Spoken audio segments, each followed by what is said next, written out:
Happy New Year, everyone, and welcome to the first short video of 2026 here on Our Own Devices. I'm Jean Messier, and today we are having a look at yet another fascinating vintage first aid kit. This one made sometime in the 1950s or 60s by Zoe Products Limited of my hometown of Winnipeg, Manitoba. Now, strangely, I haven't been able to find very much information on this company. All I know is that they operated between the 1930s and the 1970s and were best known for their proprietary brand of skin ointment. Nonetheless, I love seeing what the state of the art of first aid technology was in any given era, so let's have a closer look at this and let's see what we have. Right, so inside the lid we have a label with the address of Zoe Limited, 410 Notre Dame Avenue. Unfortunately, it appears that this building was demolished, since there is now only an empty lot between 405 and 420 Notre Dame. The label also gives a phone number, Whitehall 34063, which allows us to somewhat narrow down the manufacturing date of this kit. See, the now familiar 7-digit phone number system was introduced in 1954 to replace older, shorter number systems.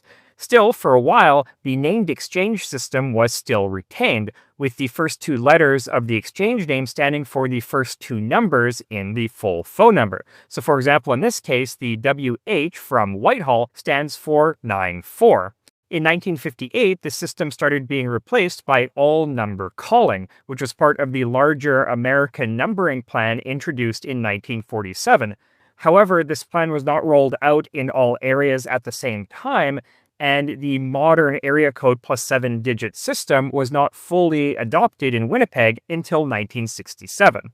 Now, there is another clue in the St. John Ambulance Pocket Guide to First Aid. If we open the cover, we can see that this is the 6th edition issued in October 1958. So we can reasonably deduce that this kit was produced sometime between 1958 and 1967. However, as I mentioned in my Black Lagoids injector video, link in the description, manuals and pamphlets like these are often reprinted for many years without revisions, provided the information within is still reasonably accurate, so the kit itself could have been manufactured much later than 1958. Anyway, sticking with the manual, nearly all the advice contained within still holds today, except for that regarding artificial respiration. As covered in my previous video on the MSCO First Aid Kit, and my video over on Today I Found Out on the history of CPR, until the 1970s, the standard resuscitation practice was the Holger-Nielsen method, which involved laying the patient in the prone position and compressing their back and lifting their arms, compress and expand the rib cage. Moving on, we have a set of 2x2-inch and 3x3-inch Curity Sterile Lisco gauze pads. These were a brand name of Bauer & Black Incorporated, founded in Chicago in 1893 by Louis Bauer, Alexander Bauer, Gustav T. Bauer, and Stephen H. Black, and acquired by the Kendall Company in 1928. It was then acquired by the Becton-Dickinson Company in 1976, and finally by 3M in 2009. So that really doesn't help us narrow down the manufacturing date. We also have some Plastiband brand adhesive bandages distributed by the Safety Supply Company of Canada, or Safeco. We also have a medicine dropper, and finally we get to the pharmaceutical components of the kit, starting with the Stanolax eye drops. As the label states, this contains United States Pharmacopoeia, or USP mineral oil, which you would apply to your eyes using the included medicine dropper to retain moisture and help expel foreign bodies. Now, USP mineral oil is used in all sorts of pharmaceuticals and cosmetics, typically as a skin emollient, as lubricant, as a stool softener, or as a laxative. Indeed, Stanolax is a trademark used by the Standard Oil Company for mineral oil sold as a laxative. Here, it was simply repackaged for use as eye drops.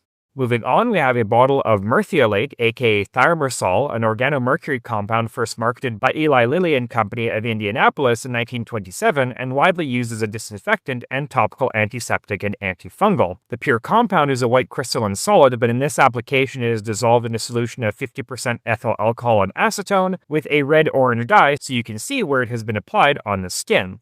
There were a number of similar organomercury antiseptics and disinfectants in common use throughout most of the 20th century, including phenylmercury acetate, phenylmercuric nitrate, phenylmercuric borate, aka Murphin Orange, nitromersal, aka Metafin, and perhaps most familiar to most of you watching, sodium mercurocene, aka mercurochrome. Now, due to their high mercury content, today these compounds are rarely used as over-the-counter topical antiseptics. However, they are still widely used as preservatives in pharmaceuticals like vaccines and eye drops, particularly to protect them against contamination by Staphylococcus bacteria. Finally, we come to the product Zoe was best known for, its proprietary skin ointment. Now, you'll notice that there are no ingredients listed anywhere on the packaging, and this is because at the time, manufacturers of cosmetics and pharmaceuticals were not required to do so. Rather, these would have been covered under the 1909 Proprietary and Patent Medicine Acts and the 1920 Food and Drug Act, which were passed to regulate the use of potentially addictive or toxic ingredients such as opium, cocaine, alcohol, strychnine, and arsenic in so-called patent medicines, proprietary over-the-counter remedies sold as cure-alls or nostrums. Under this act, all proprietary medicine compositions had to be registered with the government and all controlled substances listed on the packaging. However, it is likely based on petroleum jelly and smells like eucalyptus and menthol, which just so happen to be major ingredients in two other more famous ointments, Vicks Vapor Rub and Tiger Balm, so this is likely very similar in composition. And those, dear viewers, are the contents of a 1950s, 1960s Bon Zoe First Aid Kit. Thought it would start off the year with something fun and of local interest, but there are many more fascinating videos on other devices coming up in the rest of the year, so stay tuned for those. Until then, thank you so much for watching. I'm Jin Nessie from Our Own Devices. Have a great day.